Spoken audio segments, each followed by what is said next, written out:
చిత్తూరు జిల్లా కుప్పం శాంతిపురం మండలంలోని కర్లగట్ట గ్రామం తమ్మిగానిపల్లి గ్రామంలో ఓ మహిళను కరెంటు స్తంభానికి కట్టేసి కొట్టిన వీడియో సోషల్ మీడియాలో వైరల్గా మారింది. ఈ విషయంపై డీఎస్పీ పార్థసారథి స్పందించారు.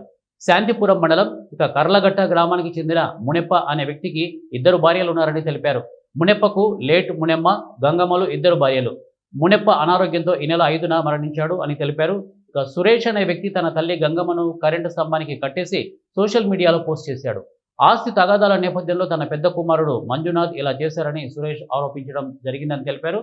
సోషల్ మీడియాలో వైరల్ అవుతున్న వీడియో పూర్తిగా అవాస్తవమని డీఎస్పీ పార్థసారథి స్పష్టం చేశారు.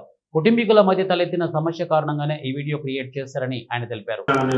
దృక్పథంతో ఇలా చేస్తున్నారు, ఇది మంచిది కాదు ఇటువంటి పద్ధతి. ఇంకోసారి ఎవరైనా ఇటువంటి పనులు చేసినా కూడా ఖచ్చితంగా వాళ్ళ మీదనే రివర్స్ కేసు పెట్టడం జరుగుతుంది. ఈరోజు అదే జరగబోతుంది. సురేష్ అనే వాళ్ళు కూడా రిమాండ్ పంపిస్తుంది. కేసులో ప్రభుత్వ అధికారులని, సమాజాన్ని అన్నింటినీ కూడా తప్పుదోవ పట్టించి ఇలా చేయడం చాలా తప్పు.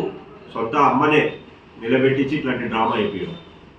కాబట్టి మీడియా మిత్రులు కూడా తెలియజేయడంగా ఈ విషయంలో కొంత మంచిగా అందరూ ఎన్లైట్ అయ్యేటట్టు తెలియజేస్తే బాగుంది. Thank you very much. ఆవిడ మీద కూడా ఈ అబ్బాయి సురేష్ ఇచ్చే స్టేట్మెంట్ ప్రకారం దీనిలో ఎవరెవరు ఇన్వాల్వ్ అవుతున్నారు, ఈ